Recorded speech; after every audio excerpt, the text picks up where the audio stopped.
All right, now I do know that, it's already rather late, and so I don't want to obligate you to be. We'll talk fast. any longer Hey, than you'd hey, like. Billy Frank, Joe Delacruz told us a long time ago, sleep fast. Yeah. That's what you do.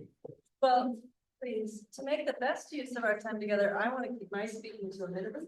And I want to be able to take a couple of questions from the audience, but, perhaps first I'll just pass the mic down the row and Must be where and see killing if the you ball. want to say a word or two, if you wouldn't mind, extinguishing the projector, that would help.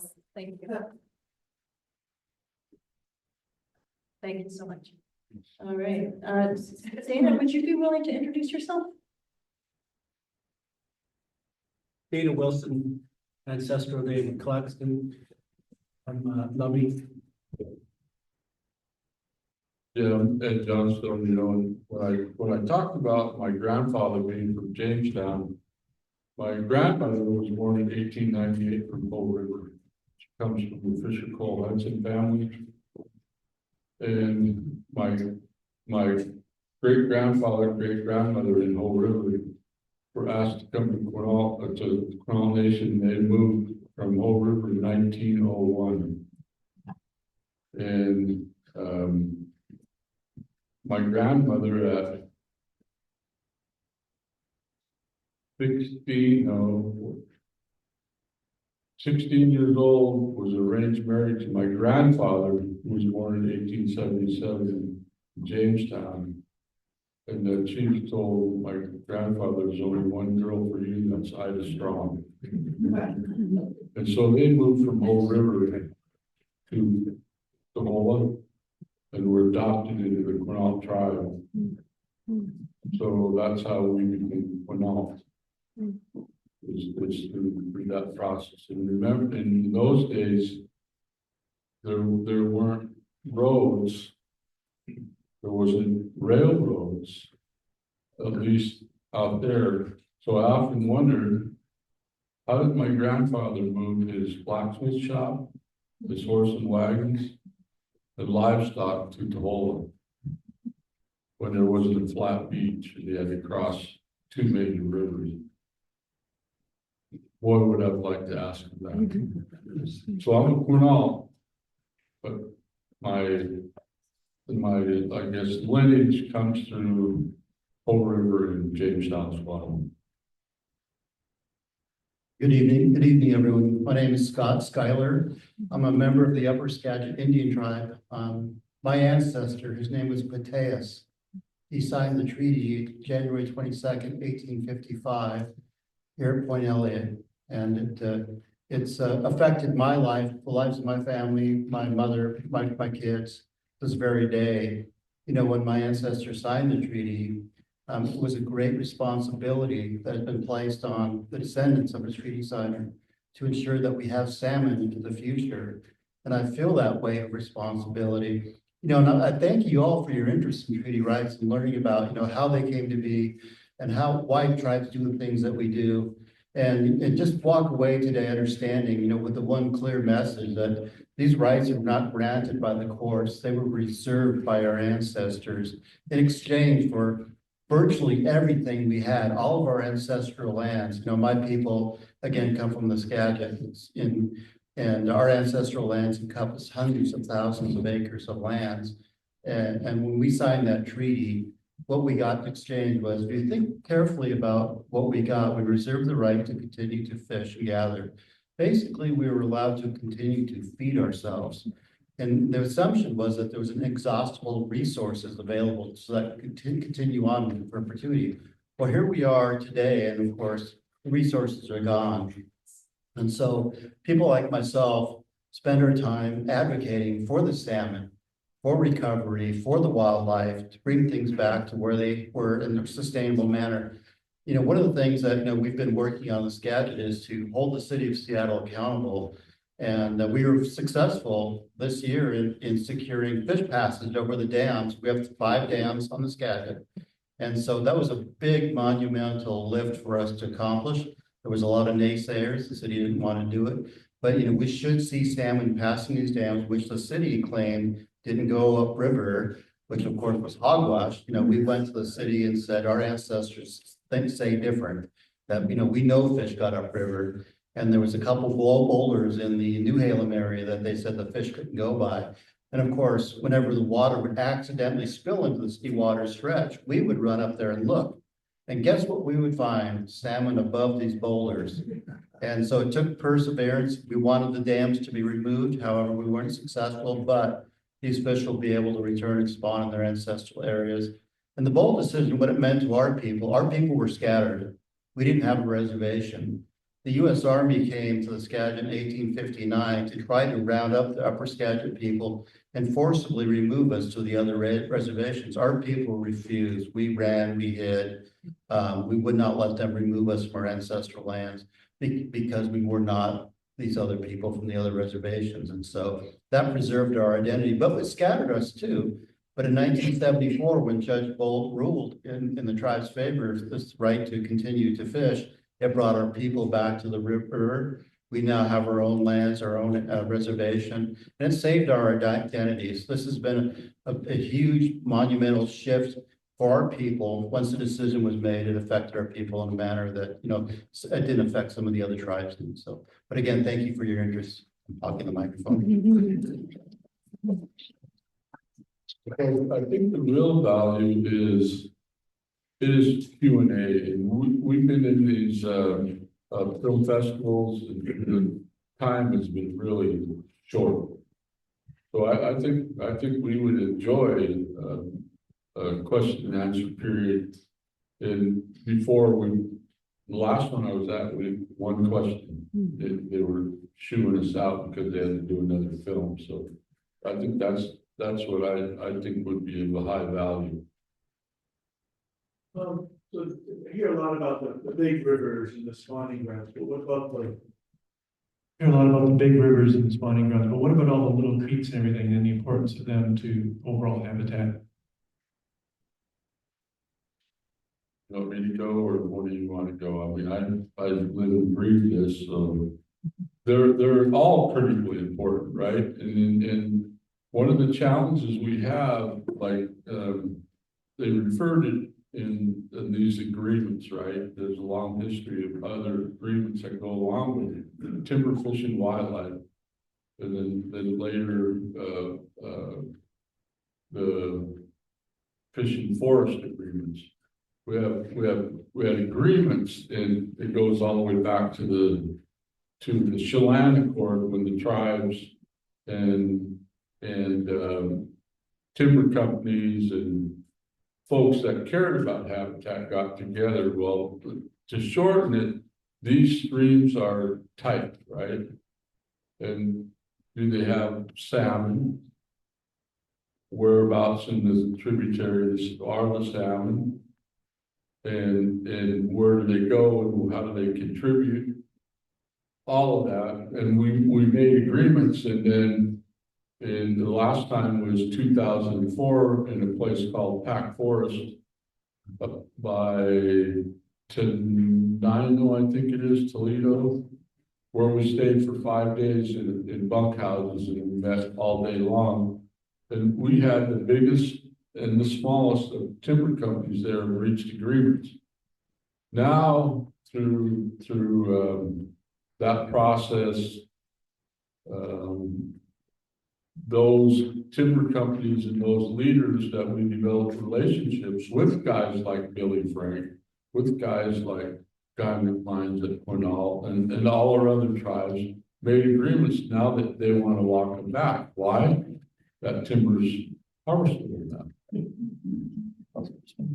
And then, so that's important. That was a great question. I met with a landowner in Stanwood last month, and he showed me this little creek on his property, not as wide as this table here. And he was telling me that they have tons of coho coming back there every year. He was asking for our help. Now, one of the problems with the Bolt decision, it didn't go far enough. It didn't give us any regulatory authority. And so basically, all we could do for him was go to the Department of Ecology, and lobby that they do the right thing to preserve and protect this little stream on his property. And so there's still things that need to be resolved. And again, the fact that we just don't have any regulatory authority important habitat resources is one way that, things could have been better for us. Thank you. And it's different individuals that have called, like the Northwest Indian Fish Commission, thinking we're the end all be all. And they say, I got a creek over here by, Tumwater or Elma or somewhere up this way. And we say it's best to work with the tribe and Washington Department of Fisheries as a similar circumstance. In the back. This is a tremendous film, and thank you.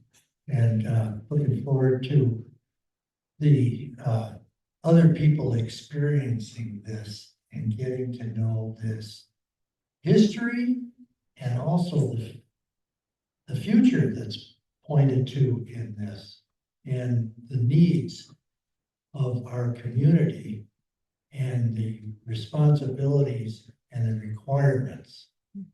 Okay.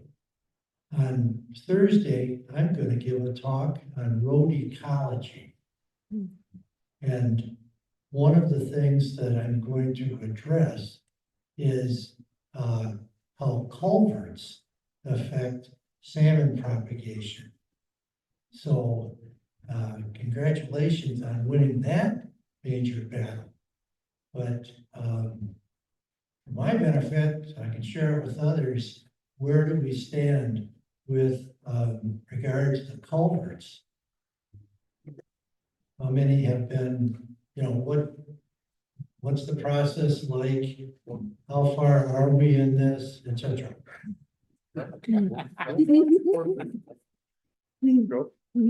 No, that's a kind of a touchy subject nowadays, I think, that culvert, because that's phase 2 of the Bolt decision. That's the habitat recovery part of phase 2. That's in Bolt. But, the state was supposed to recover all of the culverts, get all the culverts, in order for fish passage. But in my mind, I think the state is trying to renege on that because they're going to say, and they are saying we don't have enough money to finish them. Now where do we go? So that's going to be a battle in itself because, the tribes are never going to give up on salmon. We never will. The state might, but the tribes never will. So we're going to always, we're going to push the state to be responsible in their part of the court decision. What did you want to add to that? Yeah, the thing I would add to that is, a victory in court only means anything if it's executed. And to date, we're not there yet. The culverts haven't been repaired.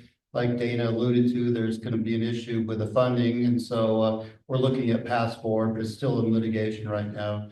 And there's parts of the Bolt, the phase 2 part that are yet unlitigated. And the habitat is the key component for us to ensure that we do our due diligence. We teach our children that we have this inherent responsibility to make things better for the next generation, but we can't right now. And that's what we strive to accomplish because we're looking ahead to the future. And the third part of that is a victory in court, right? This is a decision that stood the test of the Supreme Court. And so the tribes and the state negotiated a pathway forward based on their data, right? Their own data. The highway department identified these fish blockages. Their own work. And when we saw that that was the case, right? Fish passage. So they're struggling with the enormous cost, and it is. But our technical folks, our legal folks, our policy folks put together a package, a delivery of that court decision. based on a timeline, and then how much of it, right? Really technical. Well, costs have gone up. And so we worked through all of those concerns. And then they raised their hand and said, we have a funding issue, right? Tribes have got to set it and they're talking about that, whatever that means, right?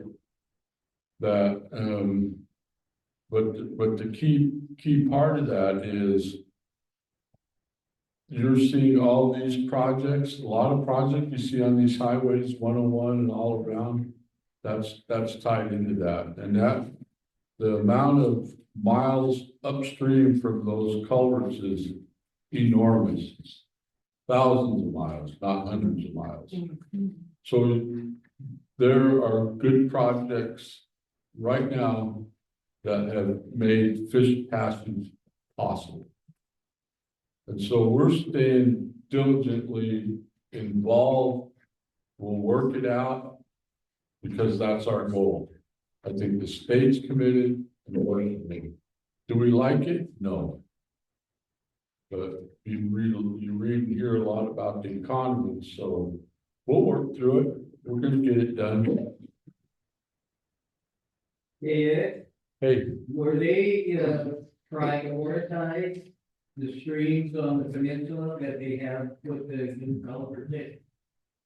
the answer is, yeah, it is, the answer to that is yes. So there are technical folks, they're technical folks. They look at what those fish blocking culverts were. And then they did prior, I don't know how you say it, highest value, so on and so forth. And work on that list, and then what are the challenges? And I wasn't involved with that technical piece, but when I was at Quinault and ran fisheries, we were involved, and I had a science section. So our environmental guy, he was included, and then our fish guy was included. And then we have an environmental section. But all of those are in these teams that identify which one's first, second, third, by the best bang for your buck, if you will. And so, and some of them are a lot easier than others, right? So all of those are in the mix, and it works, it's effective. And we see often in a lot of these recovery of our rivers, these engineered log jams and these other structures, they add that habitat feature that you're looking for immediately. And, you know, whatever function it's supposed to serve, they're mimicking that natural process, and they're very effective. Costly, but effective. Are there advocacy actions that you are doing right now that you would like allyship or collaboration on? I'll have this because I couldn't even really hear it. She asked, are there advocacy actions that you're currently pursuing where you can use allyship and advocacy support? Oh, definitely. Yeah, you know, speaking for Upper Skagit again, in regards to the relicensing of the dams, if anybody felt free to email the city council and thank them for helping us work towards fish passage on the Skagit, that would be greatly appreciated. We're really close, and we got to ink the deal, but you know, we're working with the federal agencies, but they're going to continue to need encouragement to make this happen because it's a big financial commitment. So if anybody would, you know, contact the city council, that'd be great. And thank the mayor. Anything, David? No? Well, I'd just like to give a brief history. You know, everybody thinks that the tribes just started fishing in 1974, which is not true. Which is not true. That you know, the tribes have been battling this since the treaty was signed. I think like a lot of people have gone to court, you know, I think Lummi went to court in 1894, up against Alaska Packers, you know, for not being able to fish, so, you know, and the perception always is, you know, the tribes just bought a boat and started fishing in right after the boat since 1974, which is not true, you know, the tribes have always fished. And so, you know, and like you see in the film, that they have special treatment and stuff, you know, we've always fished, we haven't stopped fishing, you know, we just got pushed out of our traditional territories and got pushed back to the reservation. Now we're back out and, you know, I'm proud of the tribes for running with the ball and taking, you know, and being the leaders and, you know, protecting the salmon, you know, and we're gonna continue to do that. You know, our children are gonna do that, our grandchildren are gonna do that, so, you know, we're always gonna fight for salmon in the way of life that we know, and salmon is that, we are salmon and salmon are us, and that's the way we look at it. So I got another part of the culverts is, the PI is gonna run, they run the five, in the PI, 5 columns that are questioning the culverts, the culvert kits. And they've taken it on, saying it's too costly, doesn't benefit anything, you know, and on and on and on with money. So that's one thing you can pay attention to and write back to the Seattle Times. I was discussing earlier today things that we kind of lean into it when people ask this question is Growth Management Act in your city or county. It's supposed to have consequences. And they have like 10-year, I guess, every decade they have a growth rate that they have to stay under, and they're violating it. And one of the consequences is you're supposed to lose millions of dollars, but really it's hundreds of millions of dollars through state and federal funds. I don't think that's ever happened anywhere. So where you can, you just hold the government accountable. And you know, do your research like we're talking about what they're working on. You know, it's the main message is we're in it to win it, right? I do this for my grandchildren, an 8-year-old and a 2-year-old, because I want to live long enough for that 8-year-old to be on that off-reservation river, the Chehalis that I fish. But I grew up born a Treaty Indian in 1953. And when my sister married my brother-in-law in Bull River, where my grandmother comes from, my brother-in-law stuck me in the bow of that dugout canoe with 2 thermoses and a sack lunch and his drift net in a canoe before sunup, and up the river we'd go 8, 10, 12 miles. And he'd make his first drift. And I'd be in the bow. And then he'd use a pole along the shore, pole with his canoe. The fish would hit. He'd get the end of his drift and he'd bring it in and he'd go to shore and he'd take it out and take the fish and re-rack his net. And then after a certain amount of time, he cut me a pole, adequate for my size, and then he had me poled in the bow of that canoe. 1960 this was. From then on until the boat decision. There was nobody out there in those coastal rivers then. There was a few sportsmen. But think about this, 1 million acre national park, Olympic, all that federal land. Now, threatened and endangered, right now, they're trying to decide whether they're going to list or not list the biological review teams there. Steelhead and Chinook salmon, where there is no people living there. on US 101 up that Olympic Peninsula. It's all because of the habitat loss. And now the climate that's turned against us.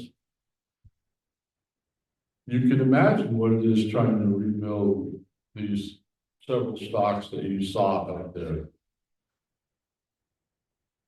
That leads into the words up here that how do you change things when your own government won't recognize that there's an issue with climate? That's policy, right? That's where you engage. Now, I think we do a pretty good job at it in this state. Then how does it impact the federal level? That's another story with our 2 senators and our congressional delegation. So really, activism for what you're passionate about does make a difference.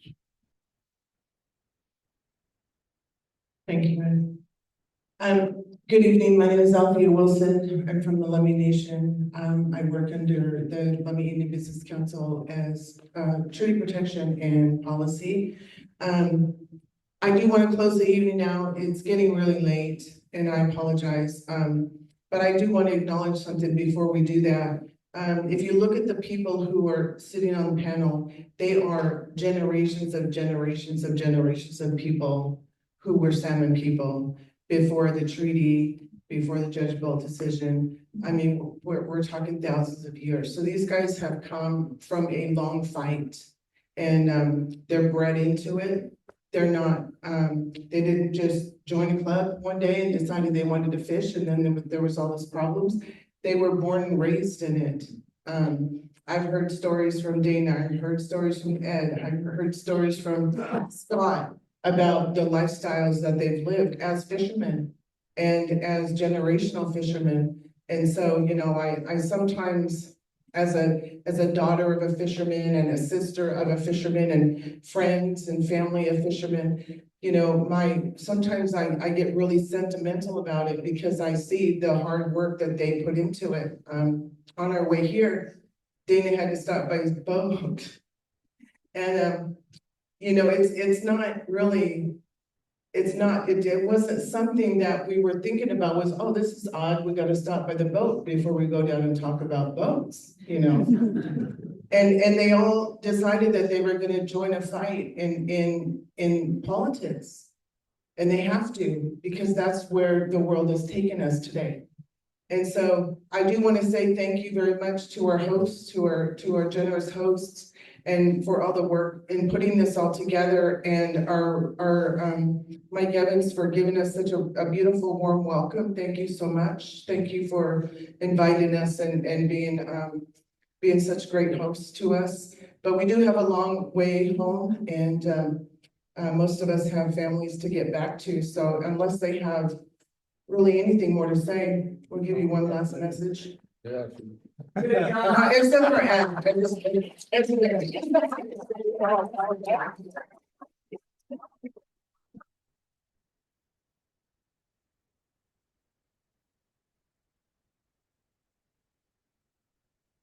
Down